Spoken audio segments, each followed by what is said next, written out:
Hello class 10 की प्यारे बच्चों, आज की इस वीडियो में हम आप सबको क्लास 10 के गणित यानी मैथ का जो मंथली टेस्ट होने वाला है आप सबों का, उसका आंसर की लेकर आ चुके हैं। आपको पता होगा कि आपका ये जो मंथली टेस्ट का एग्जाम होगा वो बहुतों का 6 का हो रहा है और बहुत सारे सरकारी स्कूलों में 7 को हो रहा है। ठीक है, तो 6 और 7 अगस्त का दोनों में से यही क्वेश्चन आने वाला है। तो देख सकते हैं यहाँ पे जो आप सबों का यहाँ पे पहला क्वेश्चन है। ठीक है, देखिए बच्चों, एक प्यारा सा इंफॉर्मेशन दे देना चाहते हैं कि यदि आप चाहते हैं कि हमें इसका PDF मिल जाए ना, तो इसी वीडियो के डिस्क्रिप्शन में हम अपने व्हाट्सअप ग्रुप का चैनल जो है उसका लिंक दे दिए। ठीक है, तो व्हाट्सअप ग्रुप में जुड़ जाइए और टेलीग्राम ग्रुप में जुड़ जाइए, दोनों में इसका हम अभी PDF भेज दे रहे कुछ देर में, वहाँ से आप आराम से डाउनलोड कर सकते हैं। ठीक है, देख सकते हैं पहला क्वेश्चन कहता है ax² + bx + c बराबर 0 है। तो कहता है दो भिन्न वास्तविक मूल होंगे यदि, तो आपको पता होगा कि आपका ये द्विघात समीकरण है, इसका दो अलग अलग मूल तभी निकलता है जब इसका डिस्क्रिमेंट यानी कि इसका हम लोग बोलते हैं विविक्तर 0 से बड़ा होता है ना, 0 से बड़ा होता है। तो देखिए विविक्तर का फॉर्मूला ये है और 0 से बड़ा ये वाला है। ठीक है, तो ऑप्शन सी यहाँ पे हम लोग का सही होगा। तो डायरेक्ट आंसर बताते हैं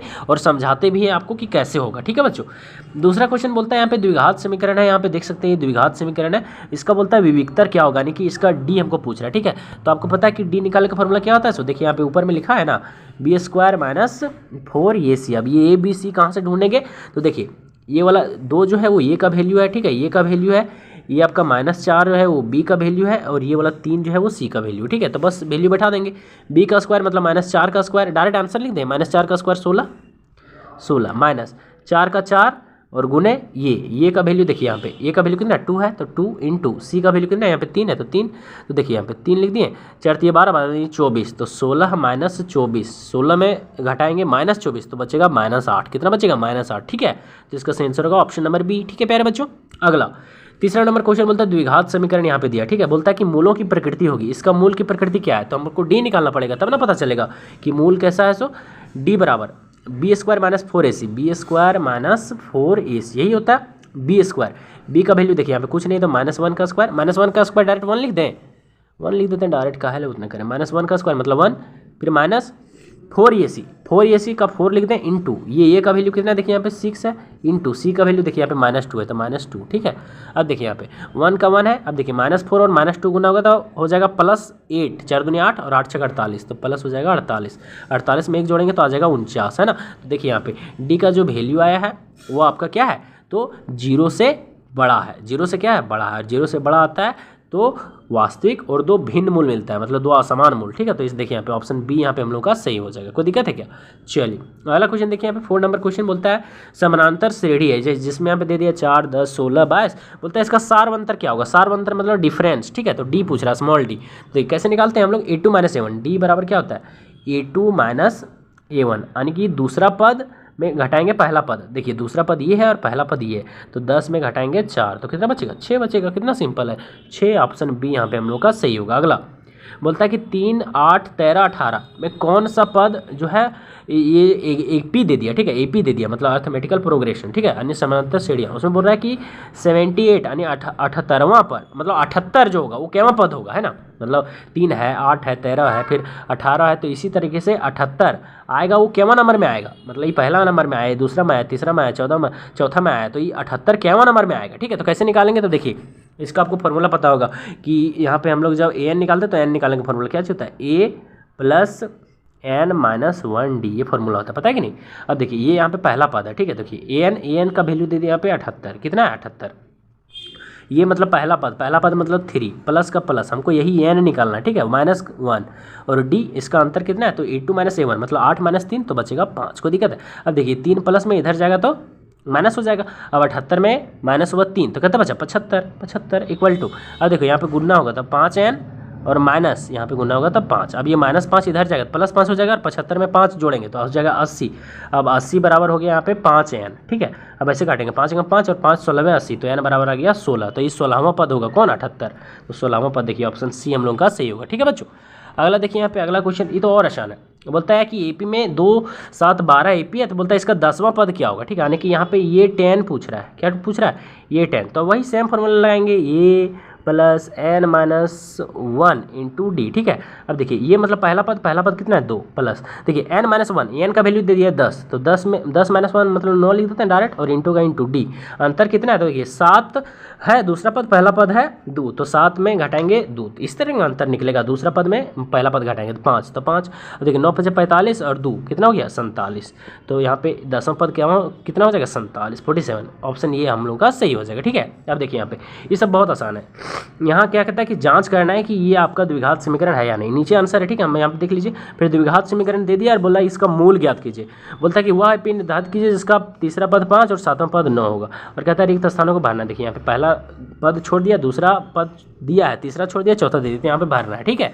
और ये आपका 2-2 मार्क्स का है, ये सब चारों जो है ना वो 2-2 मार्क्स का, कितना मार्क्स का है 2-2 मार्क्स का, ठीक है। और यहाँ पे जो आपका अगला है यहाँ पे देख सकते हैं, यहाँ पे ये 2 क्वेश्चन है, ठीक है। ये दो क्वेश्चन है 3-3 मार्क्स का, ठीक है, 2 क्वेश्चन, ठीक है बच्चों। तो हम लोग इसका आंसर देखते हैं। देखिए यहाँ पे 7वां नंबर क्वेश्चन बोलता है जांचने बोल रहा है कि ये द्विघात समीकरण है कि नहीं, तो यहीं पे इसको जांच देते हैं। देखिए यहाँ पे ए प्लस बी का होल स्क्वायर पर है, तो ए स्क्वायर प्लस 2ab मतलब 2 इंटू, यहाँ पे कहाँ गया 2 इंटू ए मतलब x और b मतलब 1, b मतलब क्या होता है 1, ठीक है, तो 1 कर दिए, प्लस बी स्क्वायर मतलब 1 का स्क्वायर 1 आएगा, ठीक है, इक्वल टू 2x, और यहाँ हो जाएगा माइनस कितना हो जाएगा 3 दूनी 6, कितना हो जाएगा 6 हो जाएगा। अब देखो यहाँ पे एक्स स्क्वायर का एक्स स्क्वायर होगा, ठीक है। यहाँ पे देखो यहाँ पे 2 इंटू 1 क्या होगा 1 होगा, क्या होगा 1 ना होगा जी, 2 इंटू 1, यहाँ पे x है 2 इंटू एक्स इंटू 1, तो हो गया 2x, है ना, 2 इंटू एक्स इंटू 1, तो 2 इंटू एक्स इंटू 1 2x होगा ना, plus 1 equal to 2x minus 6, simple है। अब माइनस 6 इधर आएगा तो वो क्या बन जाएगा प्लस 6 ना होगा, और यहाँ पे ये वाला 1 है तो कितना हो जाएगा 7 हो जाएगा, 7 हो जाएगा, ये 2x से 2x कट जाएगा, यानी एक्स स्क्वायर और प्लस 7, तो ये एक द्विघात समीकरण है। तो वही देखिए लास्ट में यहाँ पे x square plus 7 equal to 0 हो गया, तो ये एक द्विघात समीकरण है क्योंकि ये एक्स स्क्वायर है ना, यानी इसका अधिकतम घात 2 है। सिंपल है यहाँ पे, ठीक है, बस ऊपर में बता दिए, आंसर भी है। चलिए आगे बोलता है कि इसका हमको मूल ज्ञात करना है, ठीक है। तो देखिए यहाँ पे ये वाला ए का वैल्यू है, बी का वैल्यू है, ये सी का वैल्यू, ठीक है। तो यहाँ पे सबसे पहले उसको छाट देते हैं, ए का वैल्यू, बी का वैल्यू, सी का वैल्यू, ठीक है। अब मूल ज्ञात करने का फॉर्मूला होता है, देखिए x minus b plus minus root under b square minus 4ac/2a, ठीक है। तो अब सारा वैल्यू ये वाला है जो यहाँ पे पुट कर देंगे, ठीक है, आराम से पुट कर सकते हैं। अब इसको पुट करके यहाँ पे सॉल्व करेंगे, ठीक है। देखिए यहाँ पे जब सॉल्व करेंगे तो फाइनली हमारा आएगा √6/3, ठीक है, 2 को मूल आएगा, एक प्लस में एक माइनस में, ठीक है बच्चों। चलिए और दोनों समान हो गए यहाँ पे, ठीक है। चलिए अगला कहता है कि वह एपी निर्धारित कीजिए जिसका तीसरा पद 5 और 7वां पद 9 है, तीसरा पद 5 और 7वां पद 9 है। देखिए आपको पता है कि nवां पद निकालने का फॉर्मूला होता है a plus n minus 1 into d, अभी तो बताएं। अब देखिए तीसरा पद बोला 5 है, तो हम ऐसे लिख सकते हैं, तीसरा पद को ऐसे लिख सकते हैं, ए प्लस 2d इक्वल टू 5, ऐसे लिख सकते हैं। पता है तीसरा पद है तो यहाँ ए में 2d कर देते हैं ना, तो इसको हम लोग तीसरा पद लिख सकते हैं इस तरह। अब ये 9वां पद है तो इसको ऐसे लिख सकते हैं, ए प्लस 9 क्या पद है वो 7वां पद 9 है ना, तो 7वां पद को ऐसे लिख सकते हैं 60 इक्वल टू कितना है 9, ऐसे लिख सकते हैं। तो बस वही यहाँ पे आगे देखिए लिखा गया है, कहाँ गया, देखिए तीसरा पद है तो ए प्लस 2d इक्वल टू 5 और ए प्लस 6d इक्वल टू 9, ये 2 समीकरण है। अब दोनों को घटाएंगे, देखो दूसरा मतलब ए प्लस 6d इक्वल टू 9, इसमें से घटाएंगे ए प्लस 2d इक्वल टू 5, इसको घटाएंगे, ठीक है। घटाएंगे तो साइन चेंज हो जाएगा यहाँ, ठीक है। ए में से ए घटेगा खत्म हो जाएगा, 6d में 2d जाएगा तो कितना होगा 4d, और यहाँ पे देखिए 9 में 5 जाएगा तो कितना बचेगा 4, अब 4 से 4 कट गया तो d बराबर कितना बचा 1 बचा, कितना बचा 1, यानी इसका d कितना आ गया बाबू, तो आ गया 1। अब वहाँ पे nवां पद में इसको रख देंगे। अब देखो यहाँ पे ये प्लस 2 और इंटू 1, यहाँ पे 2 1 था ना, तो यहाँ 2d था, जैसे 2d था। तीसरा पद बराबर 5 है, तीसरा पद बराबर ऊपर में लिखे ना, तीसरा पद देखो, तीसरा पद बराबर लिखे ए प्लस 2d इक्वल टू 5, ये तीसरा पद था। अब यहाँ पे देखिए हम लोग आराम से निकाल लेंगे 2d, तो 2 इंटू डी का वैल्यू कितना है देखिए 1, तो 1 और इक्वल टू 5, तो यहाँ से ये हमको निकल जाएगा, ये निकल जाएगा ना, क्योंकि देखिए 2 एकम 2, अब देखिए 2 एकम 2 तो यहाँ 2 बचा और 2 इधर आएगा तो माइनस हो जाएगा, 5 में घटेगा 2 तो कितने बचा 3, तो ये बराबर कितने हो गया 3, देखिए ये बराबर 3 लिखा है यहाँ पे, यानी पहला पद आ गया 3, पहला पद कितना आ गया 3 आ गया, समझ में आ गया कुछ, पहला पद 3 आ गया। अब आराम से इसी तरीके से हम लोग निकाल सकते हैं, पहला पद 3 आ गया। अब देखिए यहाँ पे हमको बोल क्या रहा था क्वेश्चन कि वह एपी निर्धारित करना है, ठीक है, तो पहला पद आ गया 3, अब सारा अंतर 1 1 है, तो अगला पद होगा 4, अगला पद होगा देखो 5, तो तीसरा पद देखो 5 आ गया, फिर होगा यहाँ पे 6, फिर होगा यहाँ पे 7, है ना, ये ना होगा 7 6 7, फिर होगा यहाँ 8 और फिर यहाँ होगा 9, तो देखिए यहाँ पे 7वां पद 9 होगा, देखिए पहला दूसरा तीसरा चौथा पाँचवा छठा सातवां पद 9 है, इसी तरीके से एपी बढ़ता रहेगा, ठीक है, बस एपी हमको मिल गया, यही आंसर होगा, ठीक है। चलिए बहुत आसान है चीज़ें। अगला बोलता है कि रिक्त स्थानों को पदों को भरना है। देखिए यहाँ पे ये खाली स्थान को भरना है। अब देखिए यहाँ पे A2 दिया है और यहाँ पे दिया A4, तो हम लोग आराम से नहीं निकाल सकते। A1 और A2 बहुत सिंपल है। देखो यहाँ पे जिस तरह अभी इससे पहले निकाले थे, देखो यहाँ पे दूसरा पद है 13, चौथा पद यहाँ पे है 3, हमको निकालना पहला और तीसरा पद। तो आराम से देखिए यहाँ पे पहला पद ये हम मान सकते हैं डायरेक्ट वो पहला पद है, और दूसरा पद को ऐसे लिख सकते हैं A+D, ये तो दिया है। अब तीसरा पद हमको निकालना है तो इसको लिख सकते हैं A+2D, यानी हमको D मिलेगा तो हमको निकाल लेंगे, है ना। तो D कैसे निकालेंगे, तो यहाँ पे इसको मानेंगे समीकरण 1 और इसको मानेंगे समीकरण 2, ठीक है, कोई दिक्कत है। अब समीकरण 2 में 1 घटाएंगे, ठीक है। अब देखो उल्टा घटाते हैं, देखो उल्टा घटाते हैं तो यहाँ घटाएंगे तो ये यहाँ साइन चेंज हो जाएगा। अब ये में ये पूरा पूरी कट जाएगा। अब देखो 3D में घटेगा D तो बचेगा यहाँ 2D। अब 3 में घटेगा 13 तो बचेगा -10, क्या बचेगा -10। अब काटेंगे तो बचेगा 5 है ना बचेगा, देख सकते हैं यहाँ पे आगे देख रहे हैं। यहाँ पे देखिए ये समीकरण 1 है, ये समीकरण 2 है, ठीक है। आप समीकरण 2 में से 1 को घटाएंगे, क्या करेंगे, समीकरण 2 में से 1 को घटाएंगे। देखिए -5 बचा, D बराबर, अब यहाँ A+D बराबर 13 है, ये तो जानते हैं। तो यहाँ D बराबर आ गया है -5 आया कि नहीं आया है। तो देखिए ये और -5 इक्वल टू हो गया 13, क्योंकि आपको पता है कि A+D बराबर कितना है, 13 है। दूसरा पद है ही ना बाबू, तो यहाँ पे ये बराबर कितना आ गया 18, यानी पहला पद आ गया 18, पहला पद आ गया 18, दूसरा पद आ गया 13। फिर और 5 घटाएंगे, तो और 5 घटाएंगे तो कितने बचेगा, 13 में से 5 घटाएंगे तो बचेगा 8 है ना बचेगा, हाँ 8। तो यहाँ पे पहला पद 18 और फिर यहाँ तीसरा पद है 8, ठीक है, बस यही है। अब वही आंसर देखिए, यहाँ पे पहला पद है 18, तीसरा पद है, दूसरा पद है 13 और देखिए यहाँ पे तीसरा पद कितना है 8 और चौथा पद है 3, बस सिंपल है। इस वही खाली जगह भर दिए।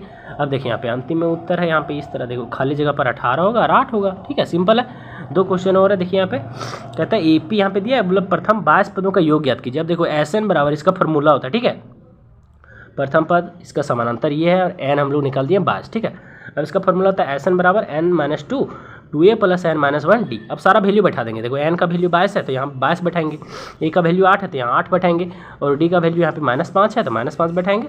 बस इतने तो है ही है। यहाँ n का वैल्यू यहाँ पे भी 22 बैठा देंगे, बस SN हमको निकल जाएगा, ठीक है। अब देखिए यहाँ पे पूरी हम लोग सॉल्यूशन करेंगे तो फाइनली हमारा जो SN होगा यहाँ पे निकल के आ जाएगा 979, बस यही है और कुछ नहीं है, ठीक है। आराम से सॉल्व करना आपको, ठीक है। अब देखिए सबसे लास्ट वाला आंसर हमें दिया गया है, देखिए ये वाला आपको दिया है सबसे लास्ट में, ठीक है। तो यहाँ पे हम लोग सबसे पहले इसका डिस्क्रिमिनेंट निकालेंगे। डिस्क्रिमिनेंट निकालने का होता है b² - 4ac, देखिए यहाँ पे b² - 4ac।